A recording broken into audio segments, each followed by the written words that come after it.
Howdily hodily YouTube, I'm back with 5 awesome things to talk about, and I don't think it's been very long since my last video, and I think I promised that this next video was going to be in fairly short order because I knew what was on the horizon in terms of being able to finish certain items very quickly. So as you may suspect, there's a lot of books in this one. You are correct. So first up, let's start with the books as usual. Alien Perfect Organisms, released in 2025. This is a cool take on an alien story. I'm always amazed. Like back there, I've got tons of Alien and Predator books, and it's amazing how they can keep coming up with new ideas for stories on how to exploit the aliens and bring a different look with each of these stories, right? So this one was really cool. So essentially, it follows the path of a captain of I think it's a hauling ship. Her name is Cynthia Goodwin, and the ship has been passed down to her by her mother Alice, who is gone now. And the ship is old, it's dilapidated. Every time they make a delivery, something blows and pops, and another repair added to the list. But they can't make enough money to, for all of them to live comfortably and also upgrade the ship to where it needs to be a serious, hauling vessel kind of thing, right? So they're really up to it, and on their latest mission, they blow a stabilizer, which is going to be a big expense and whatever. But Cynthia's hopeful. They land at this station. I can't remember what the name of the station is, and they've heard that a lot of the big companies are becoming displeased with the big corporations like Wayland Yutani and other companies like that, with their shipping services. The companies are getting too big and whatever, and things are getting lost in the shuffle, blah, blah, blah. The prices are getting high. So Cynthia's like, maybe we can pick up some good business when we get to this station. I'll talk to whoever and try and convince them to give us a try, and maybe we can get a cut of this big business, right? So they land on the station. That negotiating doesn't go well. Suddenly, Cynthia is invited to meet with a guy named Roman Fade, who is a well-known billionaire, whatever you want to call him. He's got tons and tons of money. And so when Cynthia meets with him, he essentially outlines the situation he's in and how he wants her help in it. So Roman's lover is a guy named Corinth Block, who is an artist. So Roman says Corinth has essentially taken himself to a planet that's under quarantine. Nobody can get in or out, but I have a contact in the marine ship that is patrolling the area and turning ships away. I can get you guys in and out with permission from this person. But of course, it's going to be dangerous. It's a quarantine planet, but I need you to go in there and find out, A, if he's dead or alive, and B, if he's alive, bring him back to me, sort of thing. So Roman gives Cynthia all these documents from Corinth's journal and all that sort of stuff. So as they start making, the crew mostly votes yes to undertake this mission. So they leave, and I think there's about a half dozen people on Cynthia's crew, including one synthetic. The captain of the ship after her is a guy named Sam, who's kind of her lover. And the crew's mostly been together for quite a long time, so they're very familiar with each other. So they undertake this mission to go to this planet where the town or colony or whatever it is, which was set up for mining, I believe it was set up for mining, is called New Providence. So they're heading to New Providence, and they get there. The contact works, lets them through, but the planet's very stormy, so I think that's what results in them crash landing. So the ship is kind of ruined. They're stuck on the planet. And all this time, as Cynthia is flying her crew to the planet, and as they crash land, and then as they gather their supplies and set out on foot to try and get to New Providence and find out if Corinth is alive or not, she reads excerpts of Corinth's journal between the bouts of action. We actually see that's happening on the planet. So essentially, Corinth grew up in a happy family unit with his mom and dad. They were on, I can't remember the planet, but it was set up for a mining operation. One day his dad didn't come home, and they said, there's been an accident in the mine. It's been closed off for now. Nobody in or out, blah, blah, blah.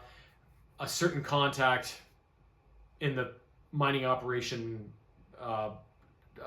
upper echelons or whatever, favors Corinth, who's just a young boy at this point, and gives him footage of what happened. So essentially, he sees his dad going down on a line into the mines or whatever, and there's a strange black figure on the wall moving that looks unhuman, and there's all these what he called vases on the ground, all in a cluster, and it looks very alien and different to him, and well, he couldn't be further or more closer to the truth, right? And so he doesn't tell his mom that he's watched this video, and seeing this figure, he goes back to his room and uses his black crayon or pencil crayon. He's just peeling off all these pages of art, trying to get it right, whatever. And he was never really artistic before that, but seeing this weird scene in this video has inspired him to want to get it down on paper. So this was the start of his artistic career, this tragedy, right? So his dad's gone, obviously. His mom comes back. She's upset because she figures his dad is gone, even though there's been no official word. And eventually, I think it's a couple days later or whatever, some sort of infection that came up from the chamber has turned the workers in the mine into like freaks or whatever. So they have to make a last ditch attempt to go catch a ship out of the colony, which just happens to be Cynthia's mother's ship at the time, Alice. So there's a little bit of common history between the characters in this story, whether they know it or not. I can't remember if they do or not. I think they do. So his mother succumbs trying to save him to the freak employees that are now whatever they are, and he gets off on the ship, blasts off.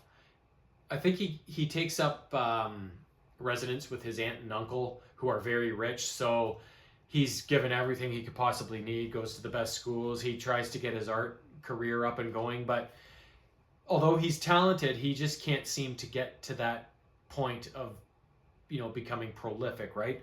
So eventually he decides to join a ship crew and go see the world, because he gets some advice from somebody that, you grew up rich and pampered here with not really seeing anything. Like, you need to bring some depth to your art, and you can't really have that without having experienced life, right? So that's why he goes out to see it. And while he's out on his travels and stuff, he gets more inspired with more things he sees, more things he hears about these mysterious alien creatures, right? So his art becomes better and better and better. He has galleries. It sells okay at first, starts to sell better and better. And then finally, he has one gallery where he names it an acronym that only people who know about the xenomorphs would get. And of course, at first he doesn't think it attracts Weyland-Yutani's attention, but it does. And the guy that shows up to his gallery is Roman Fade, who eventually they become lovers. But Roman, after a night where they get to know each other, bang each other, seemed like a love affair is starting up. Roman lets it known to Corinth that I work for Weyland-Yutani. I know what you were doing with that gallery, and you can't say anything more about this. The world cannot know about this. These things are our proprietary material, whatever you want to call it, right? And so eventually invites him to either, if you continue to do this, somebody's going to kill you. Or you could come live with me. We could live happily ever after in luxury and whatever. And so Corinth is has no other choice. He has to go with him. And even though they do love each other, but when you're kind of forced into it, he's like, it wasn't the same. So for years, he would kind of eavesdrop on Roman's meeting or phone calls and try to listen, try to get more proof about the xenomorphs. And finally, he put tracking software on his computer and whatever, and so he could find out exactly what was in the files. And that's when he found out about this quarantined planet where the xenomorphs took over. And so he finagled a way to get off planet, get a ship, and get himself to that planet to go and see these things for himself, because his attachment to these creatures, even though they are violent and deadly, his desire to see them in their perfect glory and put that onto canvas is his driving force. So he goes headlong into danger with no regard for his own safety, and ends up on the planet. So when Cynthia eventually gets to Corinth, I think it's only her and Sam left. Like, the rest of her crew gets slowly picked off by the aliens as they go, kind of thing, right? And once they meet up with Corinth, find him alive, get to safety, they realize that, yeah, the xenomorphs are really bad and we're in danger because of them, but this guy's a bit unstable himself and he's also a danger to us. So then it becomes this whole crazy sequence of Cynthia trying to get her and Sam off this fucking planet alive and intact and everything. And the ending is really cool. There's lots of twists and turns and different things that go on. But I really love the book. I thought it was a really different take on exploring the xenomorphs and putting people in a different kind of situation than we've seen before, with the whole art thing on it and the inspiration behind this guy's art being those perfect organisms. Yeah, perfect for killing and fucking maiming and general wanton destruction. But yeah, really neat story. Highly recommended if you like the Alien series or sci-fi in general, really. Next up, book number 7 in the Transformers Find Your Fate series, called Autobot Alert. Released in 1986, this story takes on 2 prongs. The Decepticons bring the Autobots 2 problems. First, Cosmos calls in to headquarters. He's the little UFO spaceship up in space, and he has determined that the Decepticons have taken over all the satellites, which means they've taken over all the communications across the Earth. So if they're in that situation where they're the kind of cosmic overlords of the Earth, nothing good is going to happen with that. So Cosmos is like, we need to act on this stat. Meanwhile, there are reports from, who comes back? Blur comes back from an expedition with Beachcomber and Springer, saying that the great Autobot secret has finally been located, but the Decepticons chased down their little team and caused them a lot of grief and are going to be after it themselves, sort of thing. So at that point, you have to kind of choose, okay, what's the priority here? Keeping the Decepticons off the airwaves or going after this mysterious Autobot secret? So I chose the secret, which I think was the right choice. My first journey through the book, I did not come out alive. I fucked it up. But I was a little aggressive in this story. I was like, yeah, we're going for it. And I kind of figured it would come to ruin, but it was fun either way. So I chose to go with the formula side of it. And the formula is some sort of power booster that the Autobots can use to boost their strength, which would obviously gain them a huge advantage when tackling the Decepticon problem, right? So I was right to go for that side. I just executed it in the wrong way. Or you can go after, the Decepticons taking over the airwaves, sort of thing. So then, again, you just make your choices through the book, and hopefully that you come out with a good result. But as usual, I recorded my progress. I went through every single story branch in the book to see how they all ended up. And yeah, another solid entry in this series. Again, they're for kids, but I just, as a kid, I'll say it again, I love choose your own adventure books. I still do to this day, obviously, as I'm reading these Find Your Fate books.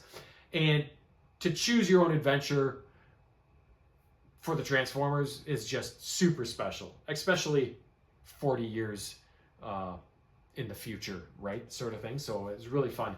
And this book was the first one in the series that focused, so it was released in 1986, so it must have been released around the time of the movie, because this book featured a lot of the new characters that were introduced in the Transformers movie. Like Hot Rod was a main player, Ultra Magnus, Springer, Blur, Cup. Who else was in there?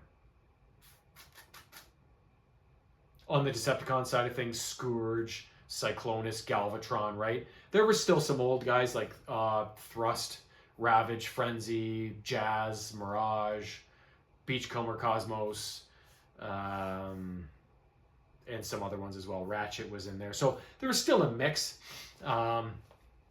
which actually, does that make sense? Because wasn't Ratchet killed in the movie? So if these new guys from the movie showed up, Ratchet couldn't be in the story. So there may be a continuity problem there. I'm not sure, but there could be. So, but who gives a fuck, right? It's a kid's book. But yeah, so that was the first trend I'd seen towards the characters introduced in the movie. So I'm going to assume that the ones going forward will also have more movie inspired characters than the original cast. But we'll find out shortly in the next couple months, probably. Spoiler alert, right? Next up, entry number 10 in the G.I. Joe Find Your Fate series called Operation Night Flight. Also released in 1986. In this story, you take on a character named Delta, who is not an actual G.I. Joe. He's your character in the book. And he's an upcoming ace fighter pilot. And essentially, you have located to a base way up in the north, snowy, miserable, because you're an ace fighter pilot and you want to get a piece of the new G.I. Joe prototype fighter plane, which is the P-140. So you're out on night guard duty one night looking over the plains, and suddenly you see a few Joes exit from a door and suddenly realize, oh, those aren't Joes, and oh, they just started shooting at me. It's a bunch of Cobra operatives. They steal the plane and take off. So from that point, you kind of have two choices. You can get in one of the other P-140s, take off after these guys and try and bring them down before they can get that plane back to Cobra and learn anything about it. Or you can go back to base, inform the higher-ups that this has happened, and they will scramble an appropriate response. Meanwhile, you're kind of losing ground on this plane that has disappeared, right? So I was aggressive in this story. I chase after them in my own plane. But unlike in the Transformers book, I made it through safely and successfully in my first run-through. And then, of course, I did all the other permutations in the book that it had to offer. So really fun book. It introduced no new characters. Well, new characters that we haven't seen in previous books. Only one that I could think of, Lowlight, was in this book, which is fun. He was such a cool character. And I can't believe I haven't found him on the G.I. Joe Classified series yet. Because if I did, he'd be an automatic purchase. But hey, maybe one day, right? And Gung Ho, Dial Tone, Rock and Roll, a lot of the regular characters were in there. And yeah, another solid adventure in the G.I. Joe realm. Again, it's the same as Transformers. You can take those two franchises. One day I might say Transformers is my favorite. The next day I might say G.I. Joe. They're so linked in my consciousness as my two favorite franchises ever, along with Star Wars, right? They're just so important to me that to go into this book 40 years later and choose my own adventure in the G.I. Joe Pediaverse, right, is very, very special. So can't wait for the next one. Oh, another spoiler alert. Next up, something that we used to have on DVD, but we sold them when my wife and I separated and we needed to turn that house around very quickly. I wish now we had it, but thankfully this series is on Netflix. And I just spammed it like crazy because it is awesome. I don't know how many times I've gone through this series, but the series in question is Gilmore Girls.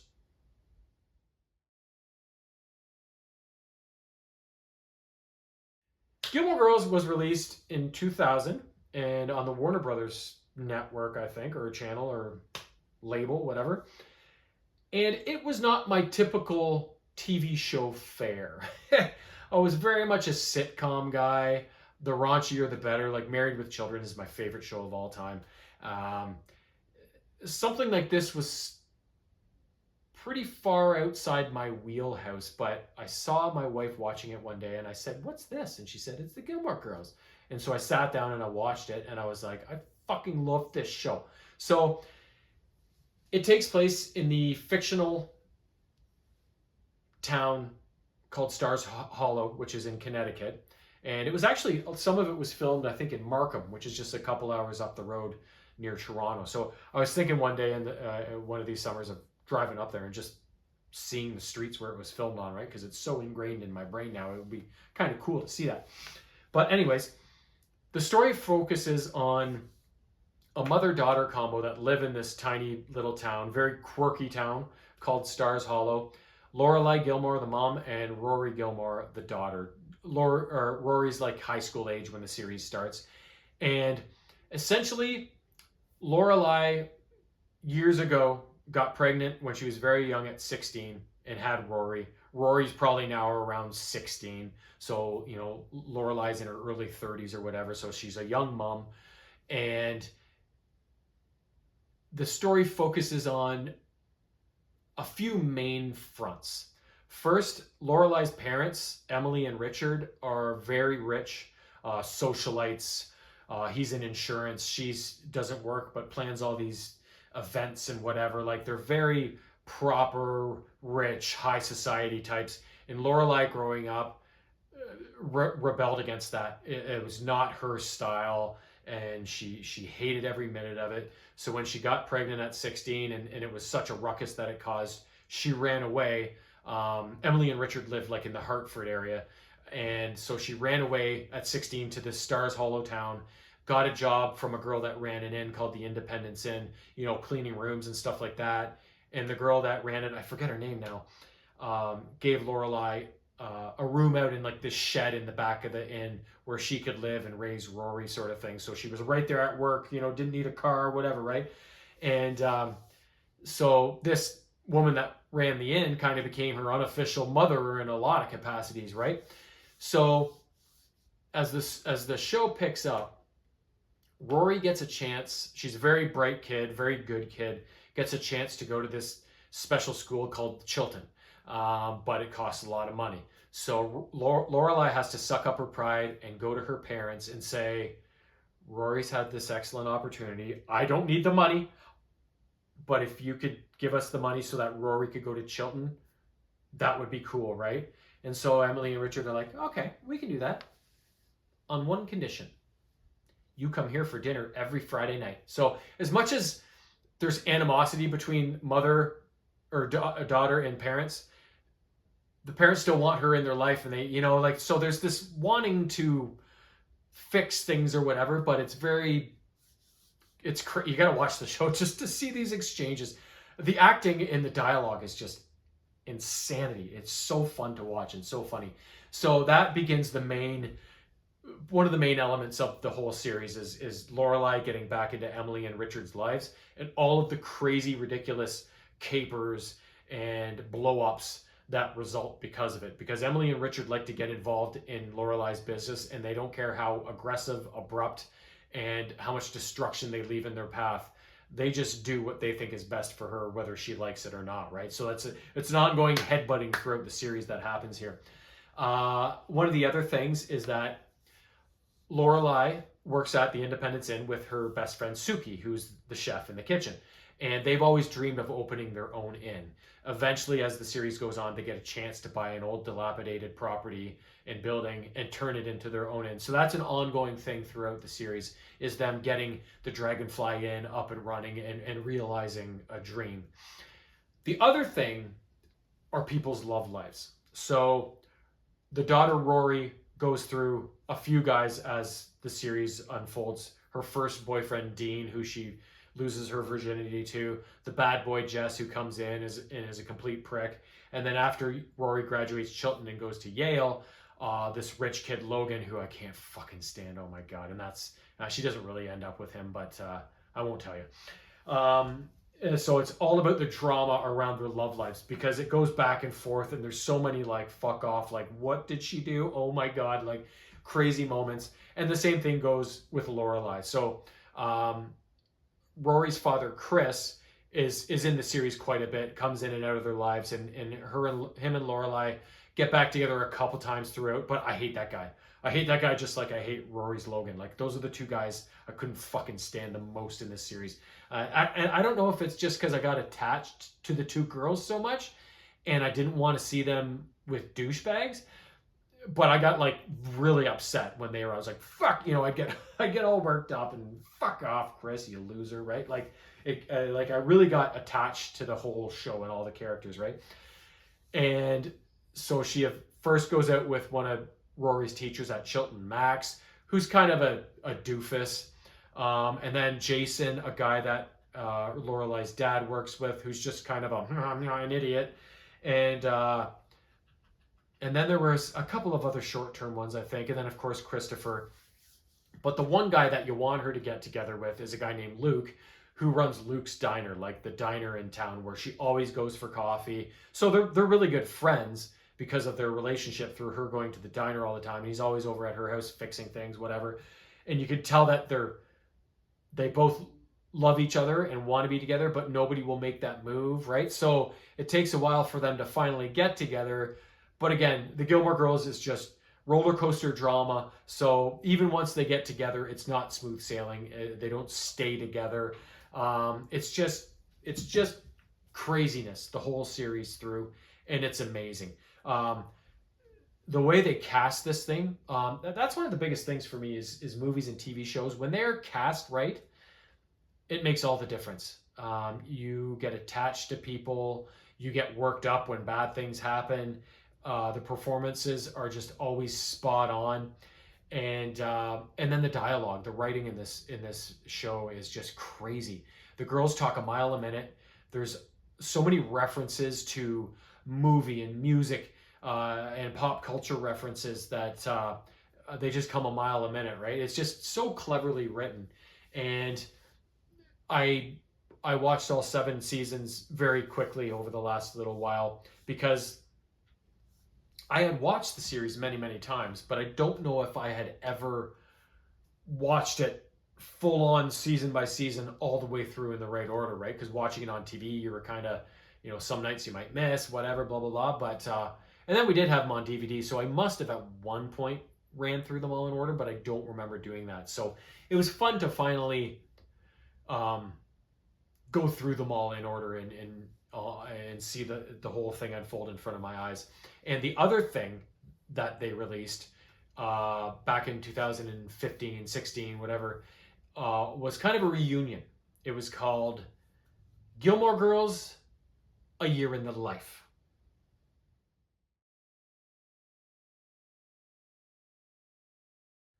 So this was meant to take place actually 10 years after the series ended, just at the same time it was filmed, right?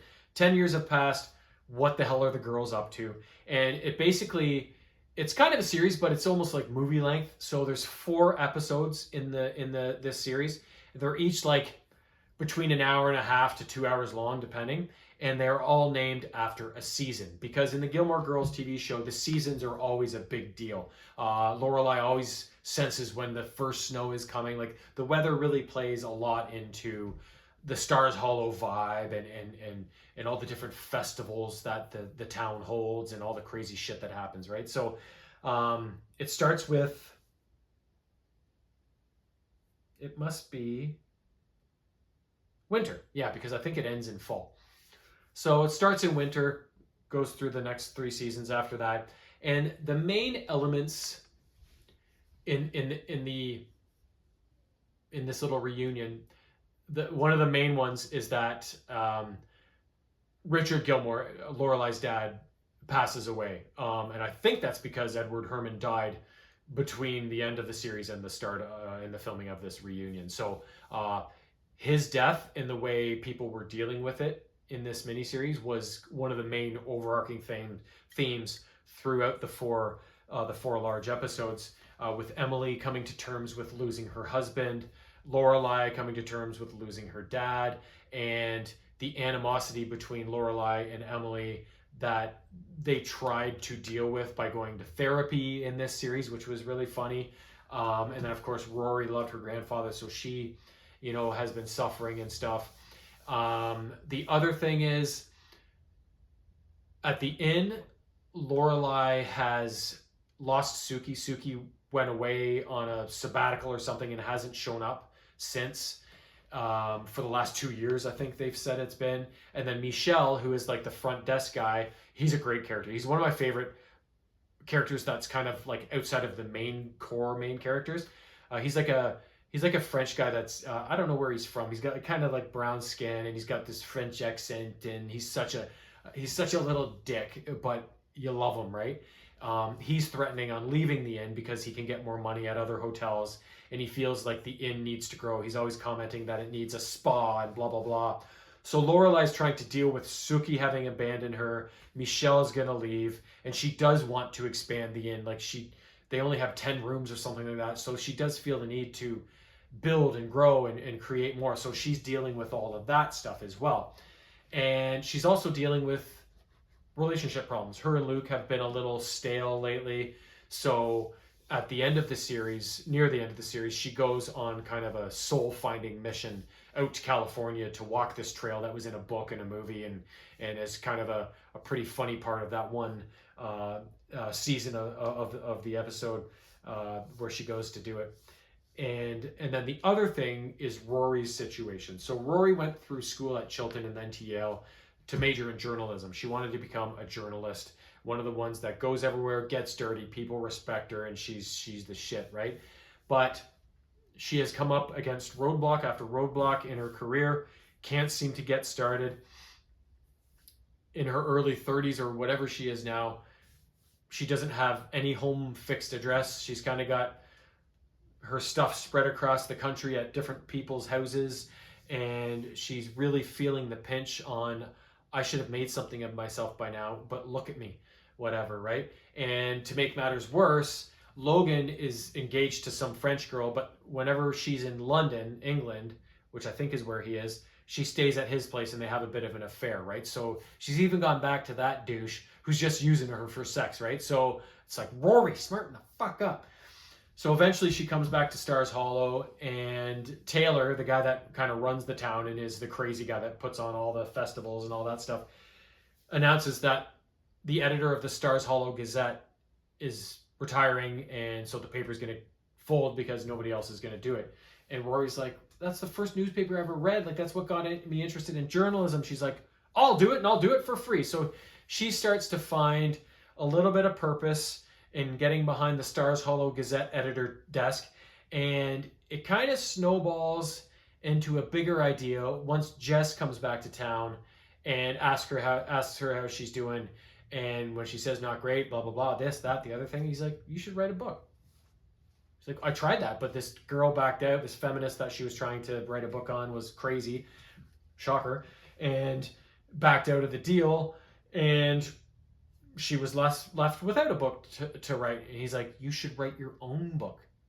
And she's like, about what though? About you and your mom, about the special relationship you've had. I've never seen anything like it. And so Rory dismisses it at first, but then she starts thinking about it and is like, huh, yeah. So then she sits down and just starts banging out pages.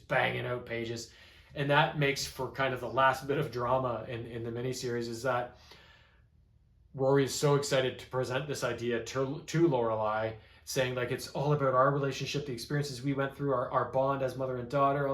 And Lorelai's like, no, I don't want all of my failed relationships and blah, blah, blah, and this and that advertised to the whole world. Like, Rory, hard no. So then that creates a big butting of heads between the two, and then they separate for a while and don't see each other. And then as the miniseries wraps up, spoiler alert, they come together at the kitchen table, which is at the Gilmore house, which is one of the most common set pieces used for things, is the girls at the table eating junk food and whatever, or takeout. And Rory presents Lorelai with the first 3 chapters and says, read it. If you don't want me to go ahead with it, I won't write a word more. If you like it, I'll write the book. No pressure. Like, I will abide your decision, right? So then eventually Lorelai's like, gives it to her and says, write the book, honey. And Rory's like, you liked it? And Laura's like, I didn't even read it. Just do it. This is your thing. Just do it. And so that's kind of the way that miniseries ends. And looking into how this miniseries came about being made and everything, I picked up a little tidbit that there's actually something in the works to do another one in the same kind of facet, to pick up on what was left off at the end of this miniseries. Maybe Rory's book, if it had any success, what they do with the inn, all these different things, right? Emily ended up selling the big Gilmore mansion and moving out to Nantucket, so who knows there, right? But the other main thing that it will deal with, of course, and again, spoiler alert if you don't want to hear, right at the end of the series, the last thing you hear these girls say to each other as they're sitting down next to each other is Rory tell Lorelai, I'm pregnant. And it's probably fucking Logan's, right? Ah, fuck! What an asshole. Fuck, I hate that guy. But anyways, again, the Gilmore Girls is not my typical fare for TV show watching, but there's just something about that show that the moment I saw it, The first time I heard Allison and saw her watching it and me asking, what is this? And sitting down to watch it, I was hooked. Hook, line, and sinker. I was in on everything Gilmore. And I really do hope they release this next miniseries because as with every season in the miniseries that followed it, the whole show was perfect from start to finish. And yeah, you can't have too much of a good thing. Don't believe what people say, right? What the fuck is that? Anyways, that's it for Gilmore Girls. Last up, a video game for the PS5, released in 2024, NHL 25. So, what more can I say about NHL games? The best hockey simulation game on the market, and maybe one of the only ones now, because I think a lot of the other ones have died off. That being said, it's not perfect. Now, basically, each version of Chell now is just the core bulk of the last game added into a new game with some minor tweaks, the new players on their rosters, some new gameplay tweaks, that kind of thing, and then a few new modes, right? So, but essentially each game is very similar to the last, just with these minor tweaks and additions to it. So in NHL 25, most of the modes were the same, you know, franchise, season, be a pro, ones, threes, the different IIHF tournaments like the Spangler, the World Championships, blah, blah, blah, the World Junior. The two new modes, maybe there was more than two new modes in this game, I don't know, but the two new modes that I noticed that I really liked was the Four Nations Face-Off, which was the tournament from last year that pitted Canada, US, Sweden, and Finland against each other during the middle of the NHL season, which Canada won, and created such craziness around the country because it wasn't a stupid Olympic tournament or IIHF tournament where they play, you know, Euro rules and all that stupid bullshit. There's no fighting. The Four Nations Face-Off was run by the NHL. So if you all remember the opening minutes of the Canada-US round-robin game, there was 3 fights and fucking just nastiness all over the place. It was perfect. It's the way hockey should be. Like, to be honest, I would rather them have won at the Olympics this year, but the Four Nations Face-Off win for me is way more important than the Olympic win. Like, the Four Nations Face-Off style of hockey is regular, real hockey, not kind of the Euro version of hockey that, you know, all these international tournaments bring. The NHL should run every tournament. It's the best league in the world. It's the best way to play the game. I don't know why the International Ice Hockey Federation gets so much input on all these fucking tournaments because they turn it into a joke, in my opinion. But anyways, I'm going out on a tangent there. But Four Nations Face-Off was a new mode, and it was awesome.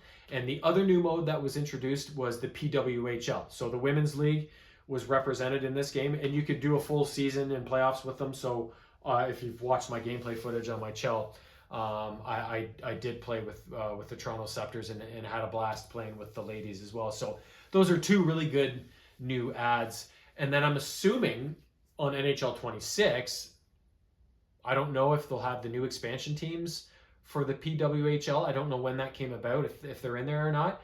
And I don't know if, since 25 had the Four Nations Face-Off, if 26 will have the Olympic Games option for tournaments, right? So we'll have to see when I start playing that game if they have those specific things that are built upon and new in that game to represent the current, you know, this what went on during that season, not just in the NHL but across the board of hockey, right? So that'll be interesting to see. So NHL 25 was kind of average in terms of gameplay. You can't fault them for how the game looks. It's spectacular. Like, the players look so real. The animations of the players and the goalies and everything now are spot on. I think in this game, correct me if I'm wrong, but the first time the actual coaches behind the bench looked like the actual NHL coaches of the team. So that was new and that was cool, because in the past it was just generic old white guys, right? And it was like, that looks nothing like Craig Berube, right?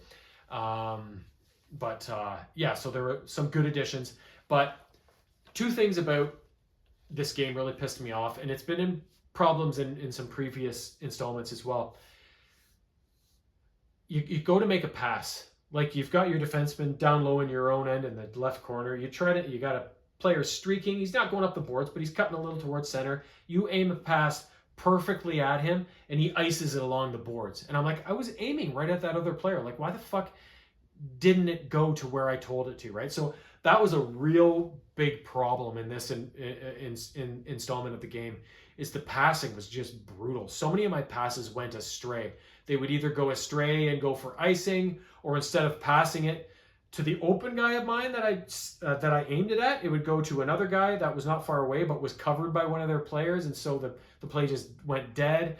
Or I would pass it right to one of their players instead of my player. Like, the passing in this game was just not great. Sometimes it seemed to be okay, and then other games it would act up, and it was just a continuing problem that just frustrated me so much, because it would take away scoring chances from me, to get goals on the board, and worst case it would give a direct scoring chance to them when I passed it right to them, right? Like, so very frustrating. But hoping that they fix it for 26, but considering it's been a theme for a while now, I'm doubting. But cross your fingers, see what happens. And the other thing I didn't like was, so when you're playing without the puck and you're turboing towards a guy and you're trying to hit him, you've already used your buttons to make those commands with your player without the puck engaging a player on the opposing team who does have the puck. And sometimes you will get the puck when you're in the middle of making those commands, and whatever command you've put through to your player when you didn't have the puck carries through to once you have the puck. So I'm going and I'm hitting the L stick or the R stick or whatever and trying to hit a guy. I get the puck during the hit, and it's still utilizing that command. So then I shoot the puck away right after I get it. Like, I wish they would find a way to program it so that if you issue a command to your player when he doesn't have the puck, if you get the puck during that command, the command is nullified and your player just gets the puck and keeps it. And then you can make a new move and a new command once you have possession of the puck, right? Because again, I lost so many chances. Like, I laid a guy out along the boards but got the puck during the process and dumped it into their end. I steamrolled him, got the puck. I could have been alone on a breakaway to the net, but instead it's ringed around the boards and nothing comes of it, right? So those two issues for gameplay they're really my only downsides to the game. Other than that, so many modes to play. The game looks perfect. Usually it has a decent soundtrack. Yeah, so if they would just fix those gameplay issues, these games would be literally perfect. So take that for what it's worth, EA. But anyways, that's all I got for today. I've already got 2 things I've finished. I'm started working on the next stack, so I may be back soon. Sorry about that. Peace.